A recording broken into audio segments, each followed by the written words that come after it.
Chasing Leviathan is a podcast about pursuing truth, one big question at a time through the discipline of listening. Truth is too big to tame, but if we pay close attention, we might get the chance to glimpse something truly magnificent. So please join me in this pursuit, 1 week at a time.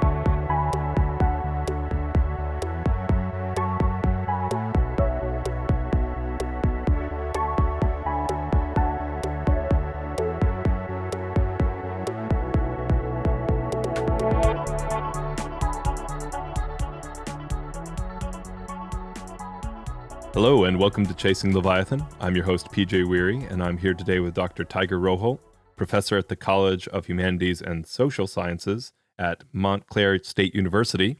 And we're here today to talk about his book, Distracted from Meaning, A Philosophy of Smartphones. Really excited about the topic today. Dr. Roholt, thank you so much for coming on. PJ, thanks so much for inviting me, and I'm really happy to be here. So, talk to us a little bit, even in the acknowledgments, you've been kind of piecing this book together from different places you've contributed. Why this topic? What got you interested in this? Well, I guess like many of us, I've been noticing for a number of years people being distracted by their smartphones in various in-person situations, myself included, by the way. At a dinner with family and friends, at a college class, at a concert, at a football game, on a walk, on a hike. And like many of us, I had the concern that this kind of distraction was becoming more pervasive. And I was concerned and interested in thinking about the negative effects of smartphone distraction. So what initially framed my thinking about this is that I wanted to understand what the impact of smartphone distraction might be, the effects. But the characterization that I saw of this impact in various research and texts seemed inadequate in certain ways, even though they got something right. What I found was that people were focused on, researchers and others were focused on very particular effects. So, for example, texting at dinner results in failing to follow a conversation. Interacting with social media during a college class results in failing to understand some of what a professor says. And those kinds of characterizations of the negative impact of smartphone distraction get something right, but they seem to leave out a more fundamental problem with the distraction. I had a hunch that there was a way to characterize the distraction more generally, and I found it helpful to think about people at dinner with friends or people in a college classroom or at a concert as missing out on something more general. And then the question was, what exactly are they missing out on? And my sort of, one way to think about this might be, are they missing out on some kind of enjoyment or pleasure? In other words, does smartphone distraction make us less happy? And that didn't seem quite right to me after working with it for a while. And so after many months and years, actually, of reading, talking, thinking, and writing about this, I finally found my thesis, which is that certain smartphone distraction interferes with our engagement in meaningful activities and relatedly interferes with the work that we do to shape our self-identity. So smartphone distraction can result in our having less meaning in our lives, and smartphones can disrupt our identity work. So I found it fruitful to combine these three things: smartphone distraction, meaningfulness, and self-identity. But that said, as you know, I end the book in a positive way by using this exploration of negative concerns to ultimately make some suggestions about how we can strive to use our smartphones more deliberately, even to enhance meaningfulness in some situations. I mean, sometimes, of course, the right thing to do is just put your phone on do not disturb and leave it in your bag. But my main goal of the book is not to get people to throw their smartphones away, but my hope is that the book can contribute in some way to a more thoughtful integration of smartphones into our lives. Yeah, so thank you. That's yes, sort of setting the stage a little bit. Absolutely, you did a tremendous job. Thank you. Can you just? I think at the start of this, and it's where you started. Can you talk a little bit more about what distraction is? You mentioned the missing out part. Yeah. What is distraction, and how does that pop up? Well,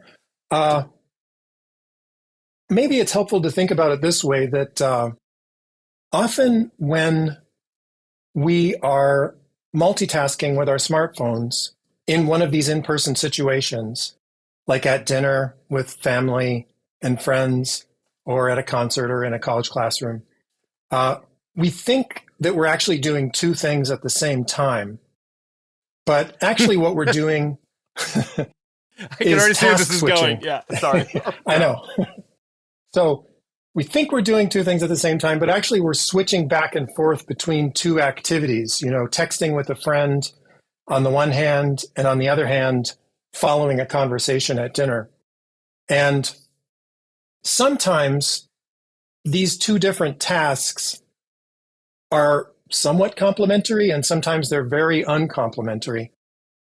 And what's interesting about it is that, and before I forget, I'm going to mention some philosophers right now who I owe a debt to in this area, which is the philosopher Diane Michelfelder, Robert Rosenberger, and the sociologist Jane Vincent, who some of the things I'm going to talk about touch on some of their work. Here's what's interesting about this multitasking, which is actually task switching, is that when you are texting with a friend on your smartphone, there's a perceptual structure that goes along with that.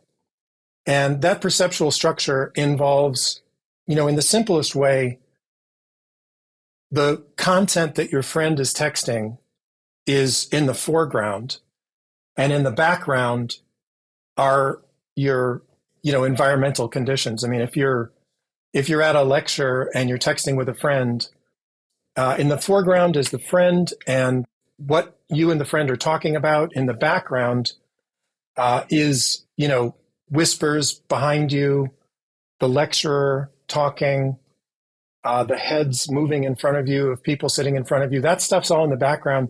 And in the foreground is your texting and the friend that you're texting with. Now, that kind of perceptual structure often goes unnoticed. We don't realize that we're actually shifting back and forth between two very different perceptual structures.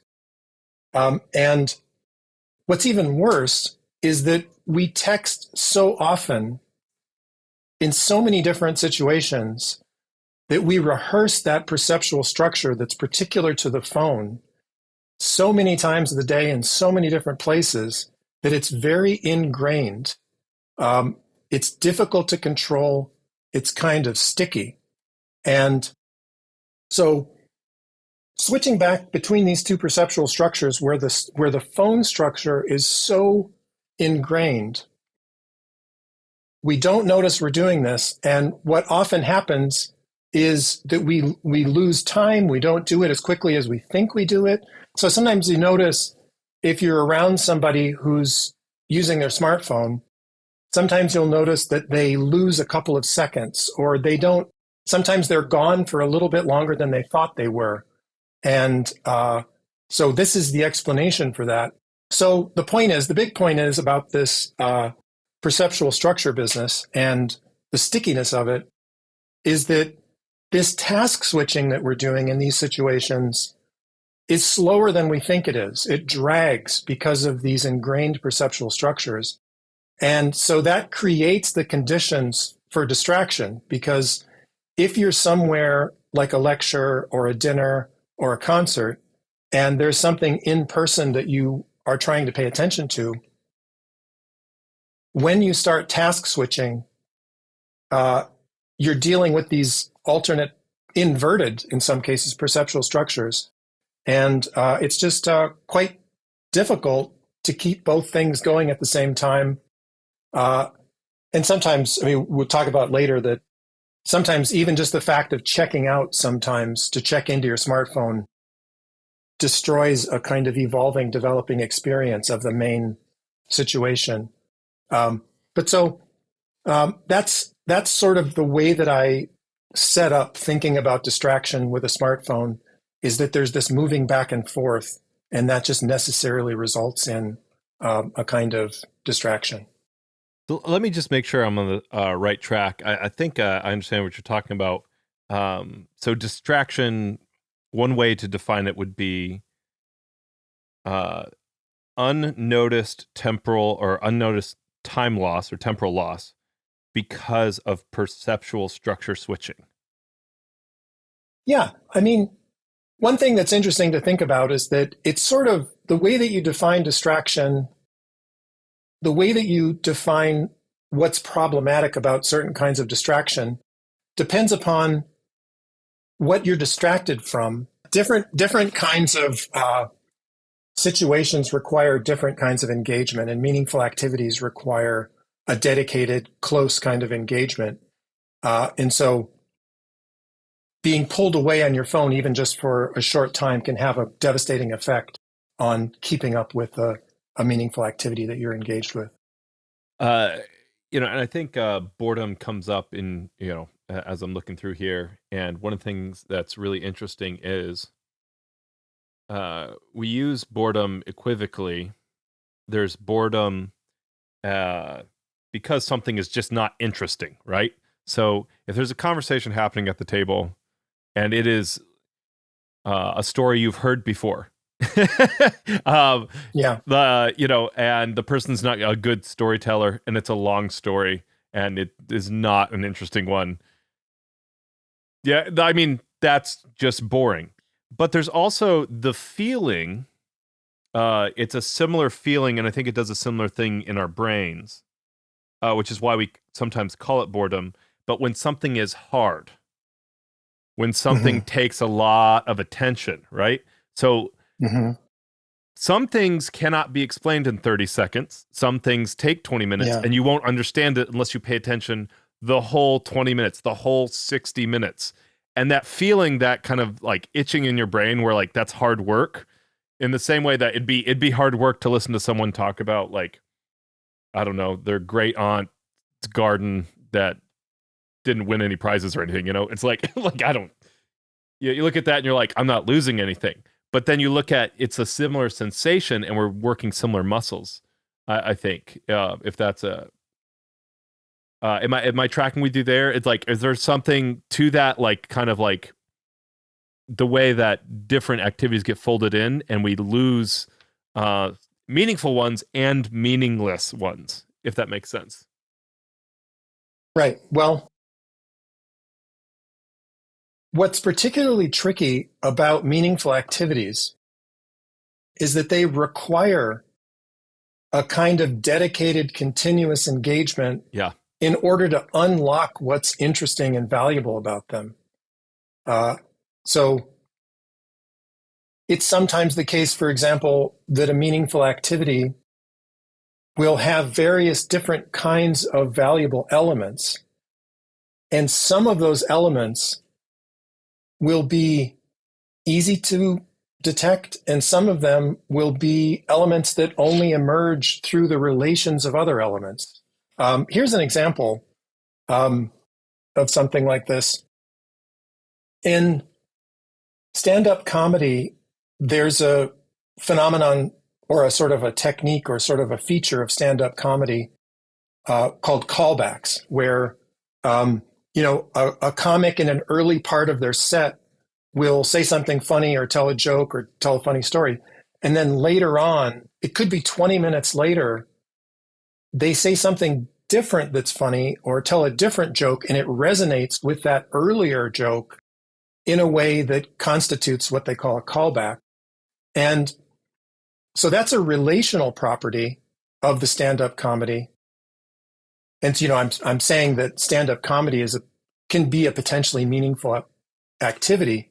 And I could say some things about, what kind of stand-up comedy is high quality enough to really fit into that category. But the point is that these are pretty subtle features, something like a callback, that only becomes recognizable if you're paying attention to the whole set, including these subtle relations between different parts of the set.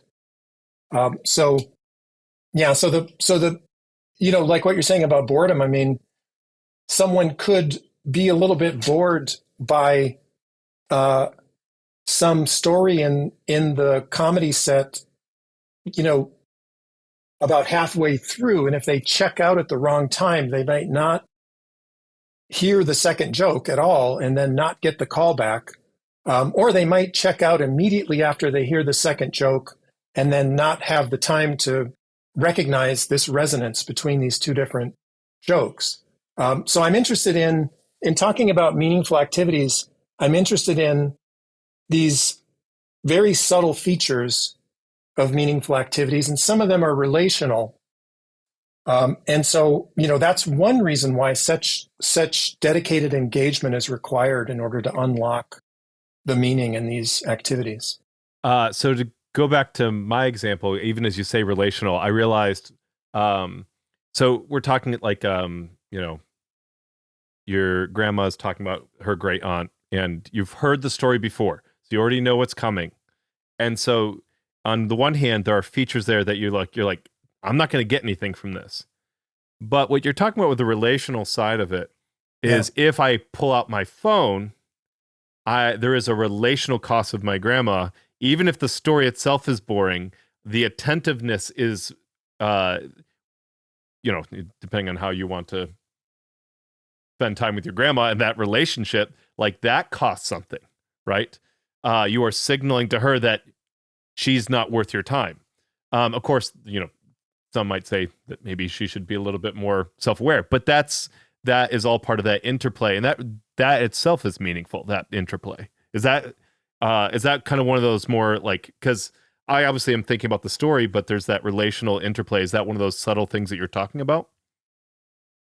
Yeah, you're talking about a couple of different interesting things there. I mean, the first thing is that, when you're listening to, I don't know, I also had grandparents who would tell the same stories, repeatedly.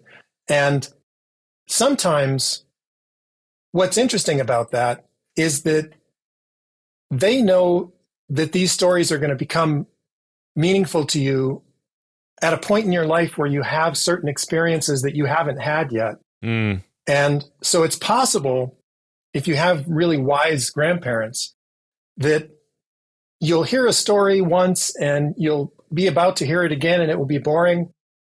But it's possible that you've had some experiences in the intermediate time where now there's some resonance in that story so that it could become meaningful.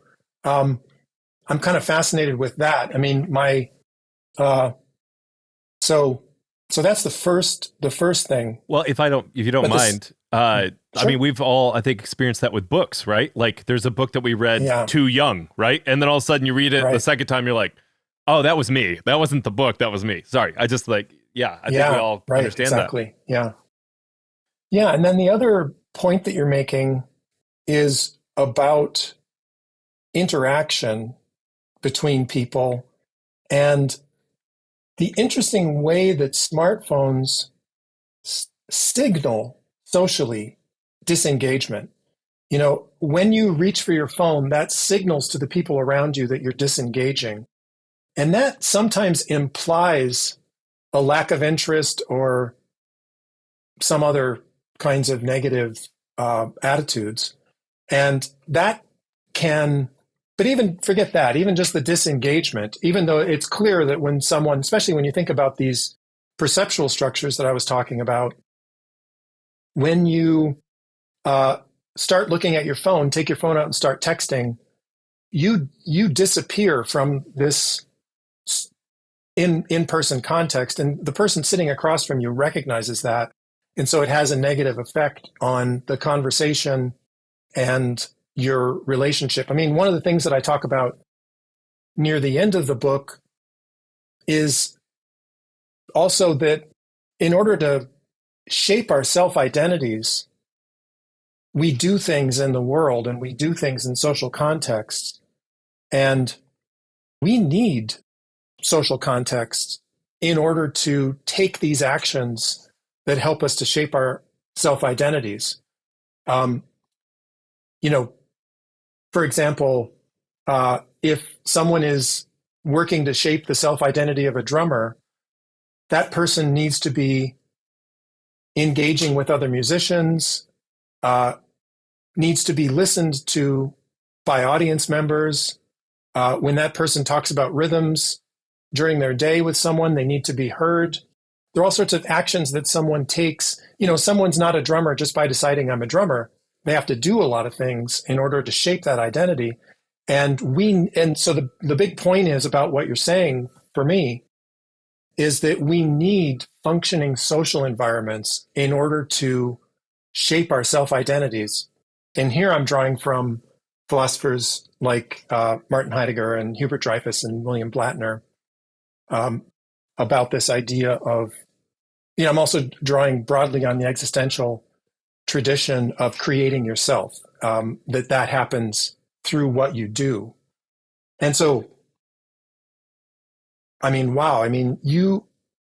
it becomes so important that you have that social interaction when you're trying to do that identity work, that when someone checks out for a few minutes and that signals to the person that they're sitting across from, I'm not listening to you anymore, and I kind of maybe don't care so much about what you're saying, that can have a pretty devastating effect. I'll give you an example of something that I witnessed that really got me thinking about this, is that I was teaching a class for philosophy majors, kind of a small class, kind of an upper level undergraduate class.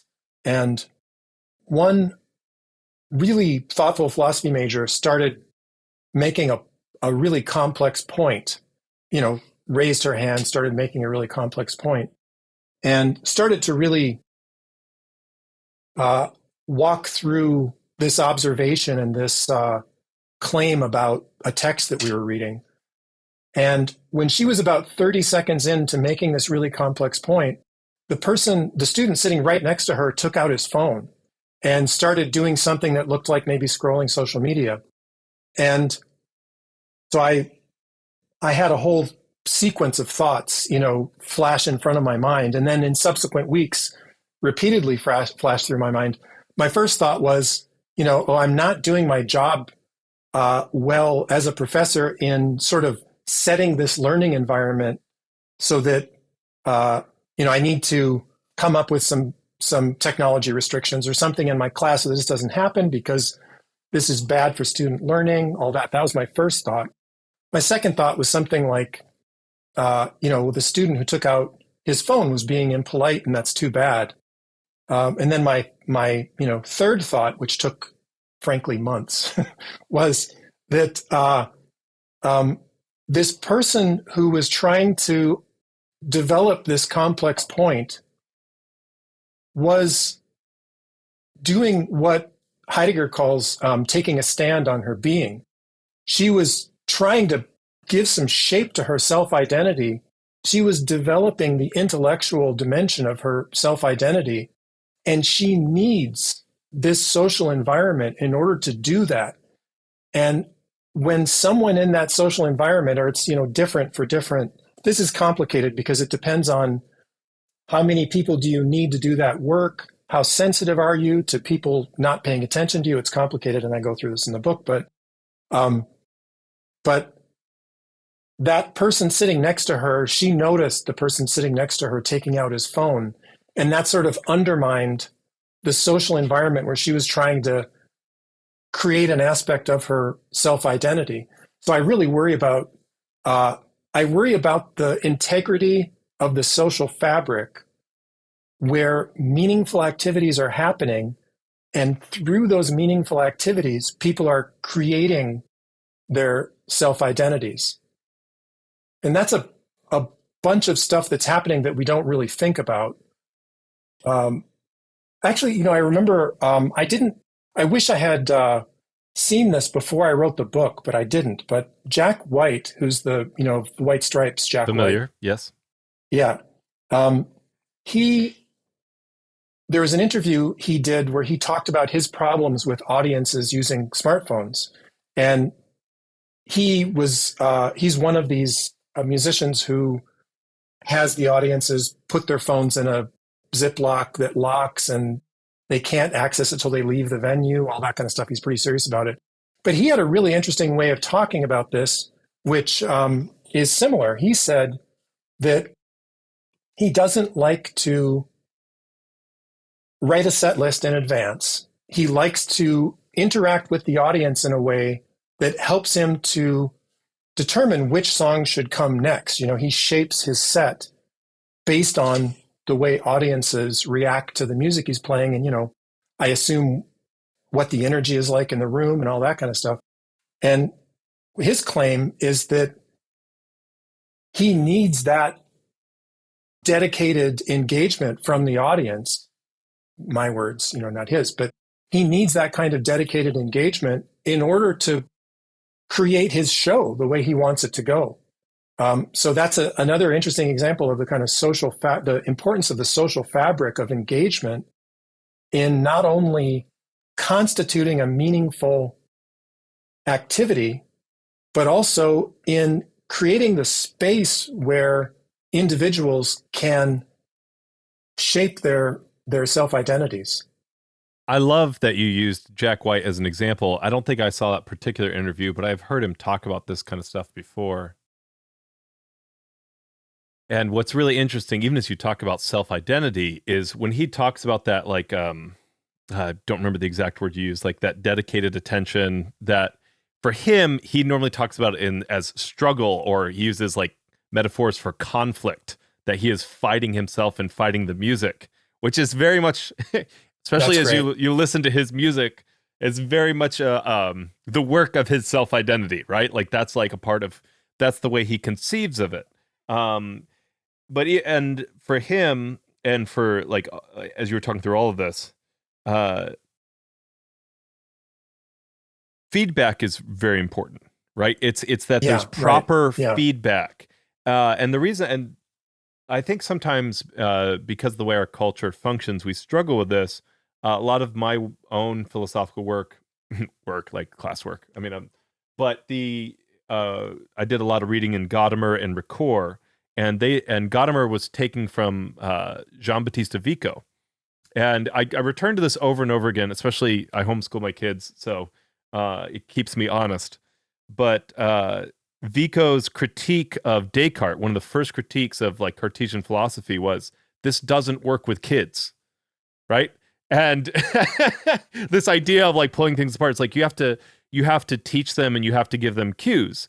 And this this idea of like, oh, we need social people, like, well, I don't need other people to form my own self-identity. And it's like, well, you may not now, one, I disagree with you, but you might argue that you might not need it now, but you most certainly need it when you're a kid, and everyone is a kid at some point. And so like, without a doubt, like it is not whether someone would want to argue with you about, oh, you know what, she just needs to like express herself, whether that guy's paying attention or not, right? Like if everyone took out a smartphone, she could still express herself. It's like, if you do that to a kid, like without the self-identity work that they, when you get to be an adult, there's a level of maturity where you can handle improper feedback.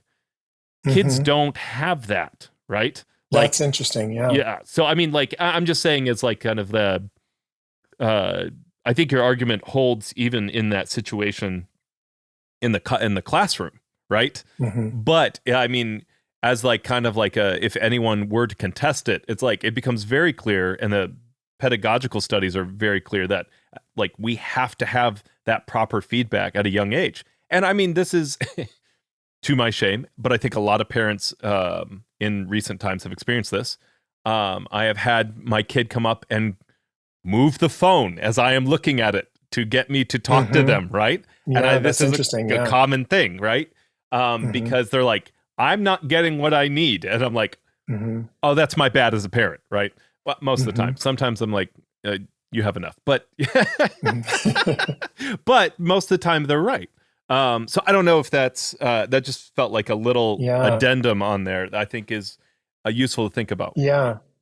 Yeah. Well, I mean, that's fascinating. I mean, it's fascinating what you say, that children are likely even more sensitive to the need for this kind of recognition and social interaction for understanding themselves. I mean, the way that that Hubert Dreyfus talks about this is this creating your self-identity is a kind of self-interpretation, like trying to understand what you're doing. I was thinking about the way that, in particular, another philosopher who's really good on this is William Blattner in his guidebook. I don't know if it's called guidebook, but it's a book about reading being in time, and Heidegger's being in time. And I knew I had seen that name. I have it on my shelf. Yeah. It's a great sorry, book. go ahead. And Blattner makes very clear something that Heidegger talks about in terms of being with, which is that in being in time. Blattner says that now I'm gonna adjust some words to suit my purposes here, but our self-identities are interconnected. And so he gives these nice examples that my identity as a father depends on my children. My identity as a professor depends on not just the identity of my students, but the work they do to create their identities is necessarily entangled with the work I do to create my identity. I mean, if a teacher ever tries to teach a class by just focusing on the chalkboard or whiteboard and ignoring their students, you find that it doesn't work. I mean, there needs to be a kind of interaction in the room, and the interaction in the room has to be an interaction where students are doing their identity work. You know, one student might be a budding philosopher, another student might be a strategic learner, another student might be a class clown. You know, whatever the variety of self-identities they're creating. I'm glad you mentioned me. Thank you. Sorry. There's a necessary kind of intermingling that's really fascinating. And same thing in the music case. I mean, we were talking about, these Jack White examples. One of the things that a good drummer does in a live performance is, first of all, set tempos and grooves for the band, but also tap into the energy of the audience in order to figure out what tempo is appropriate at this time in this venue on this night. And then also to sometimes push the audience a little bit. So in order for the subtle work that a drummer does in setting tempos and grooves, they have to be completely in tune and in sync with what the audience is giving them. And I think this is kind of related to some of these things that Jack White says, which are so fascinating, which I write a lot about musical performance in the book. I take musical performance as an example of what Albert Borgman calls a focal practice, which is a meaningful activity, according to me. And I set the project for myself of trying to make the case that musical performance is a focal practice and a meaningful activity. But I wish I would have had that Jack White interview before I wrote the book. So when your book sells out and the second printing comes out, you could add that, yeah. you could add the other thing. What you just described is talked about almost exactly like that in Gadamer's Relevance of the Beautiful. He talks about rhythm and the way that the difference between rhythm and timing is the interplay between the musician and the audience. So anyways, great. Yeah. So that was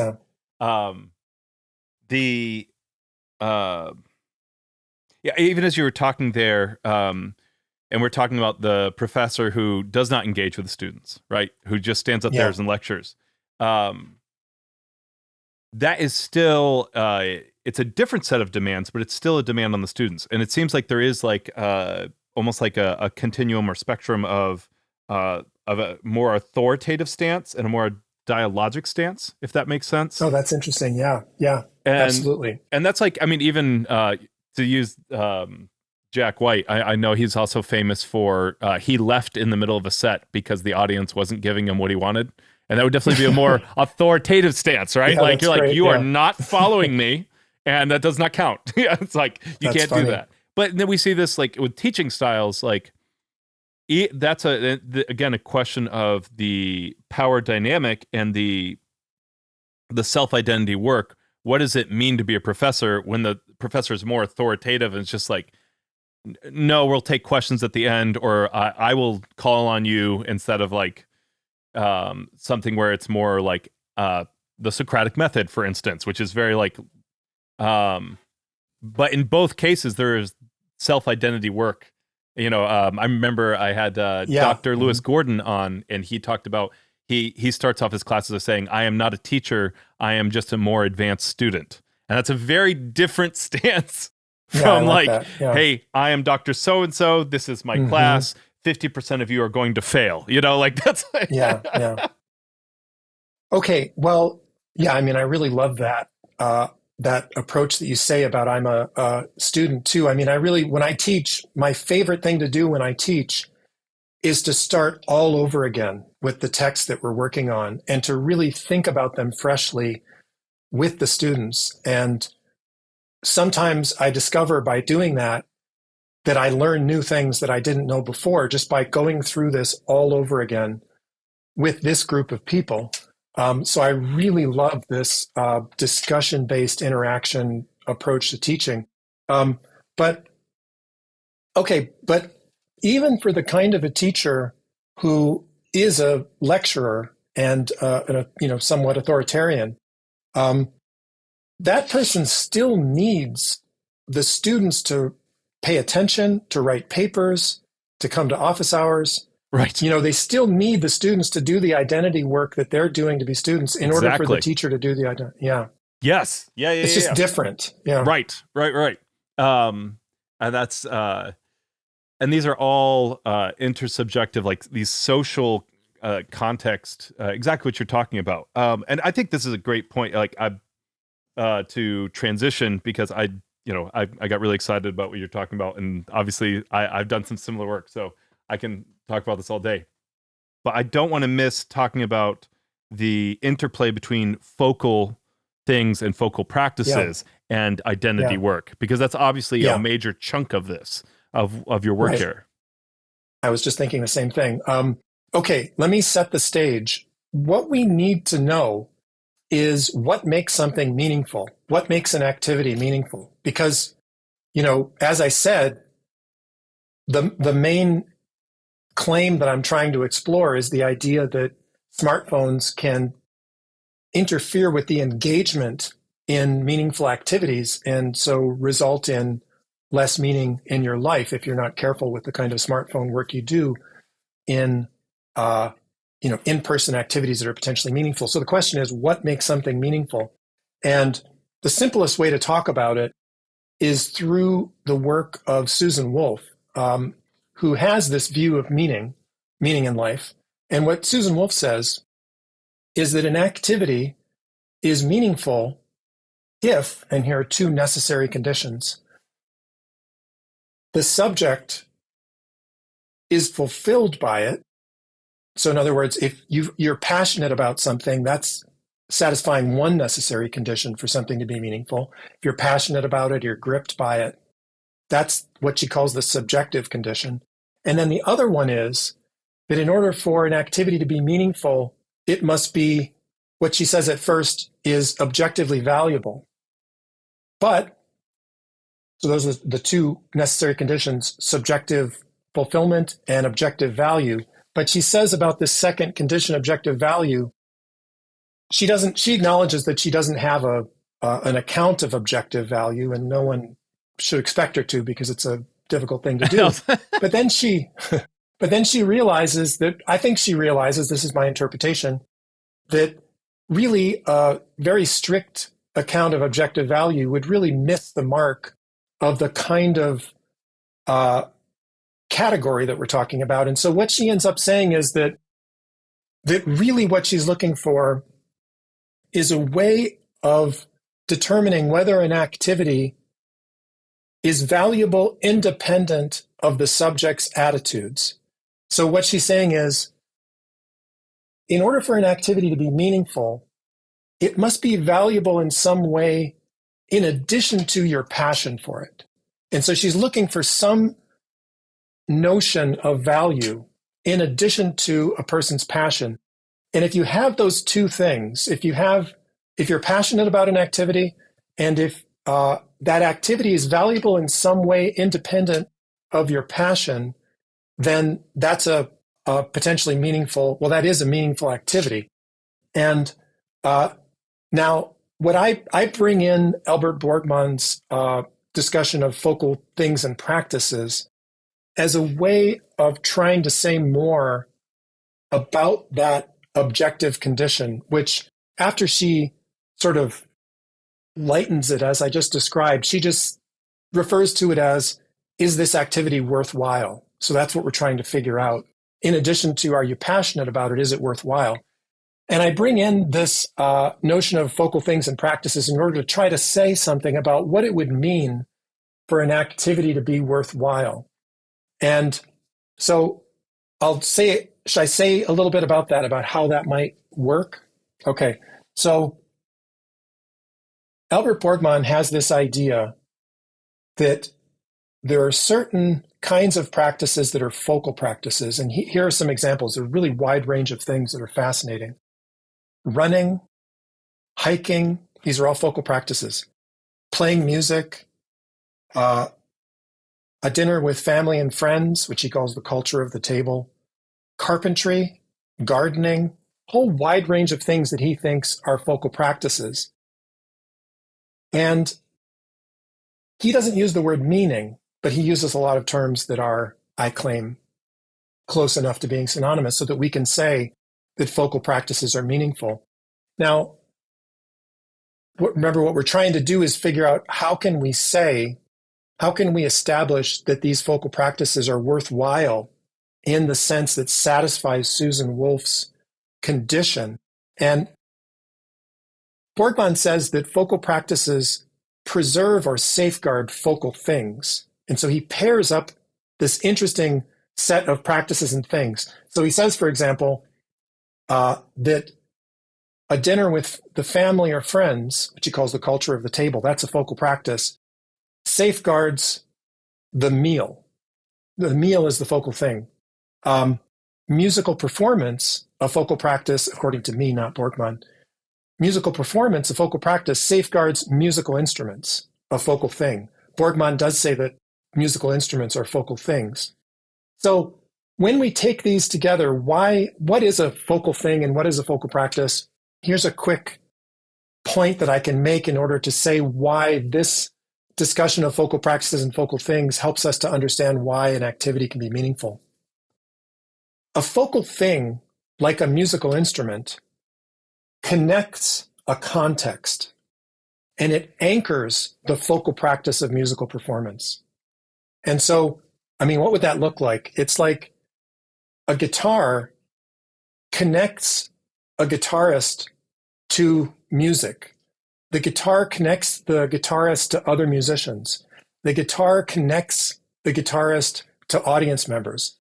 The guitar even connects the guitarist to guitarists who were alive 50 years ago through certain styles of playing.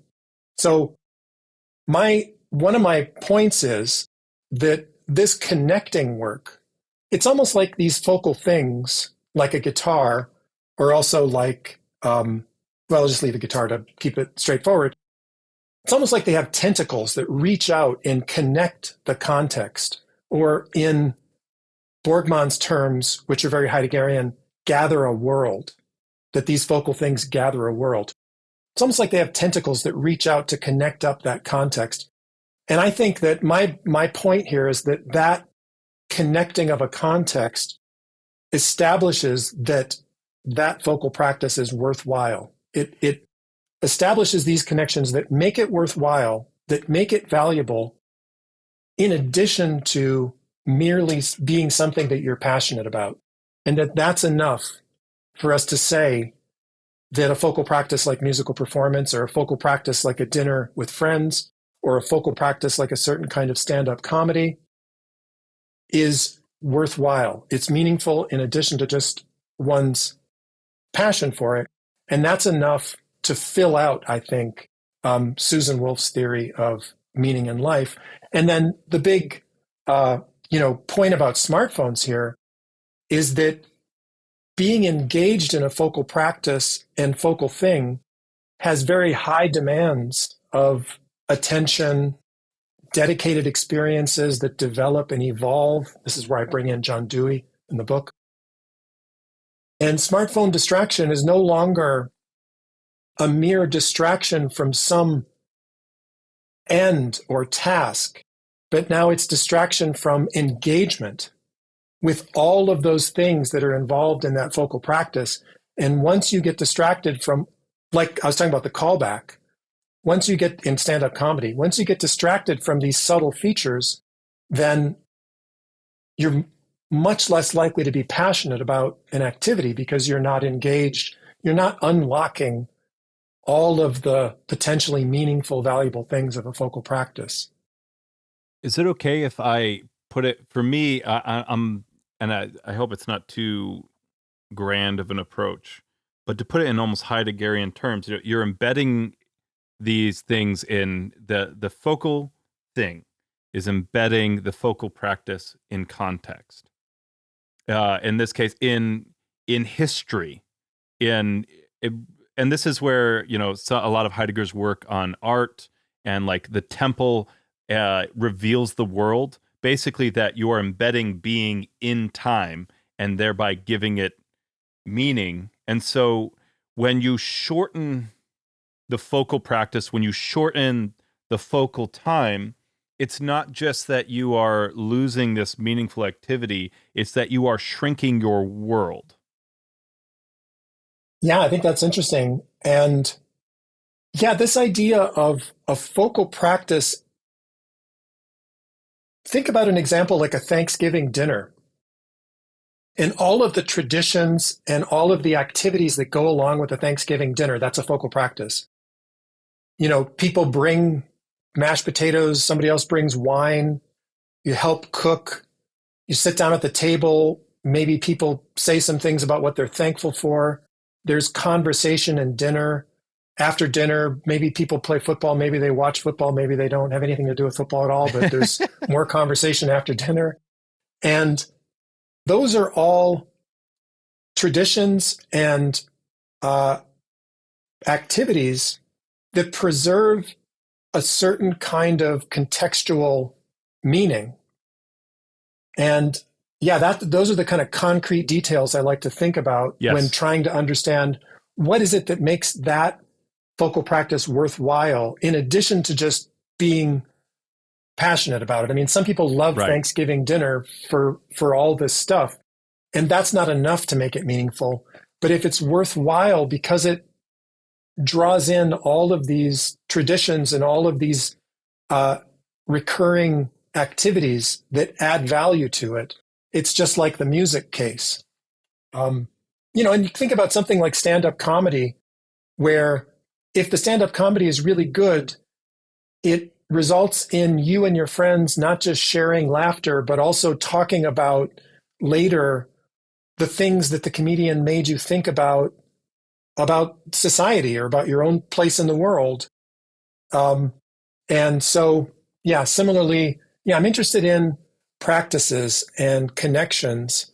And this, what you said about gathering the world, and, the thing that Albert Borgman is worried about is that one by one, we replace focal practices with technological devices. And, so for example, Borgman says he's worried that we replace a family dinner or a dinner with friends with what he calls technological food, which is like microwavable food. Or he's worried that we replace learning how to play musical instruments with Spotify. And so our culture's, one reason why this is interesting to me is that our culture has this tendency toward convenience and efficiency, which tends to bring about the breakdown of focal practices. And so it's interesting to think about focal practices as something meaningful to preserve. And then my worry is that the serial task switching involved in using a smartphone in these contexts has such a negative effect on a person's engagement in the context that you don't tap into or unlock all of these valuable elements of the context.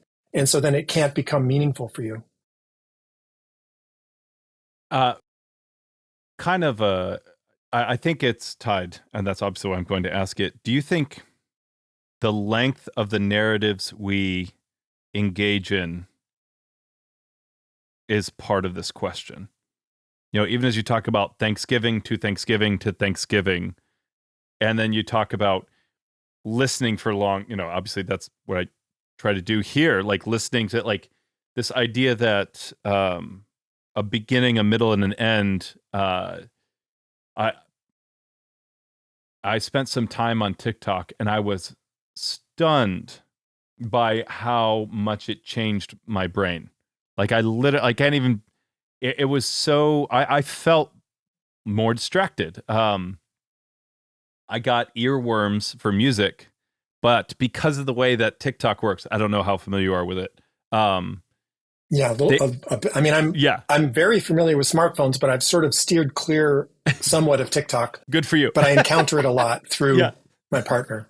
So there are, they'll show different videos according to the same audio clip, right? And that's one of the ways that it chains together videos. And so what happens is you listen to the same 30 seconds of audio over and over and over again.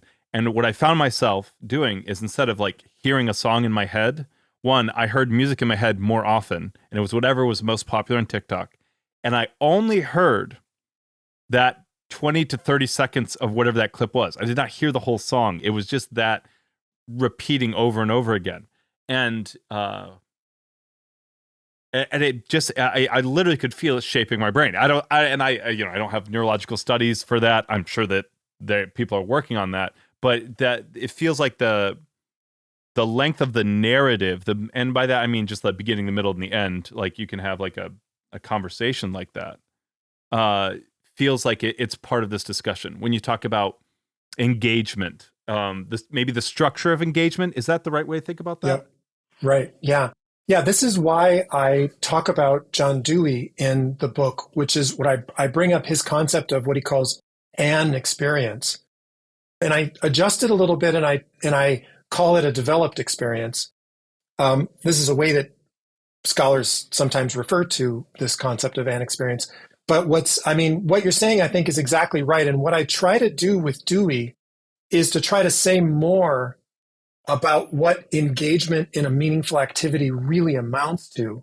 And what Dewey says, and this is really along the lines of what you're talking about, but your way of doing it was interesting. Dewey says that it's funny because Dewey is writing in the 1930s, and there's a text where he sort of laments the degradation of experience in the hustle and bustle of our modern world. And he's writing in the 1930s. Like, wait, if he could see it now, he would have a heart attack. But what's fascinating about Dewey's account of experience is that he sees the structure of experiences, just like what you said, as consisting of phases of activity and taking in, and activity and taking in. He calls it doing and undergoing. But not just that, but also the relations between these phases. Think about the callback example I was talking about in stand-up comedy. So we not only have to be aware of our perceptual and cognitive activity, we have to be aware of what we're undergoing as a result of the activity. And then Dewey says we have to be aware of the relations between the doing and undergoing. And then what he says is, which is fascinating, is that long experiences have a character, a qualitative character that he calls a pervasive quality. And he thinks that it emerges slowly through this doing and undergoing. And so I think it's even just, I mean, you can think about, this is what I'm thinking of in the back of my mind when I talk about callbacks. Another interesting example is in philosophy, the idea that you make a statement that functions as a conclusion, you make another set of statements that function as premises, and then you wonder if the conclusion follows from the premises, and that's an inference, and that's a relational property that you only perceive if you're following this experience of exploring these statements and their relations. And so, just long story short, the fascinating thing, once you realize that in order to unlock a meaningful experience, you need this extended engagement, then it becomes really alarming that what happens when you switch your perceptual structure into your phone is that you abort this developing experience and its evolving perceptual quality. You just cut it off. And you can't, it's not like you're, a nurse who is sorting pills into little white cups where if you realize you're distracted, you can make a correction and fix the cups. This is a case where there's an evolving, developing experience. And if you get distracted from it, you abort it. You can't go back. You have to start over again. And the problem with in-person events is you can't start them and stop them according to your own smartphone work. They're just happening. So yeah, I think what you're saying is really crucial, that engagement has a structure, it's developing, and there's a high cost to pay for checking out. I think a clear example of what you're talking about, the having to go back. We've all been distracted while reading, and we go over the words, and then that's a great example of a pervasive experience. Your only solution is to go back, right? You can't just you can't, depending on if the book is really bad, maybe you just skip ahead. But but you would lose something fundamental about the book. I will say, and I'm curious, there's a lot of vocabulary floating around, and I love the way that you use different philosophers. Dewey and Heidegger together is, you have those two different traditions. But when you said developed experience, when I saw that chapter title, my first thought was wisdom. Like, that's a way of thinking about what wisdom is. Do you think that in some ways, like this idea of this attentive structure, right? Because wisdom isn't just experience, right? It's not just like if you're if you're older, you're wiser. Like, it's about developed experience. Do you see this when you talk about, maybe as a way to help people understand the implications that the switching of perceptual structures is causing a loss of wisdom? I don't know what to say about wisdom, to be honest. Yeah. But you're definitely right that, when we think of examples like reading a book or like trying to follow an argument, think of what it's like in a class, a philosophy class, where someone's making a claim, someone's exploring the premises to support the claim, someone then considers an objection, then there's a rejoinder to the objection from the perspective of the person who made the original claim, then the original claim is adjusted to, so in order to even just follow the unfolding of philosophical argument, you have to be attentive continuously, and you can't just check in and out. And you have to, what I like about these relational examples like inference and callbacks or grooves in music is that they're qualities that emerge only when you're attentive to the relations. And so you definitely need this continuous perspective. Yeah, it's interesting. What I love about the classroom example you used is that doesn't have to be smartphones. I think everyone's experienced someone coming in the middle of a really good discussion or argument that's been going on for a while in a classroom. They come in and they make a point that they think is really good, and everyone turns and looks at them and says, "No, we talked about that 20 minutes ago, right? Like, Yeah. you had to be here." Yeah. Dr. Roholt, it has been an absolute pleasure. For our audience, if you could give one takeaway, what would it be? Okay. I do end the book with some thoughts about some positive thoughts that emerge from all of this sort of concern. And one thing I say is that my first hope is that just making people aware of the difficulties of distraction, the perceptual structures, what it is for something to be meaningful, that making people aware of that might help to just clarify what's happening enough to encourage people to make some changes. Here are some simple changes. It's, I think, important to become conscious of the distinction between on-task smartphone use and off-task smartphone use. Something that's relevant to an in-person situation is on task. Something that's irrelevant is off task. Avoid the off task use in any situation that's potentially meaningful. And, can we use our smartphones to do one thing at a time? That's sort of something we have to try to learn how to do, I think. And one way to do that is to really use a do not disturb feature a lot.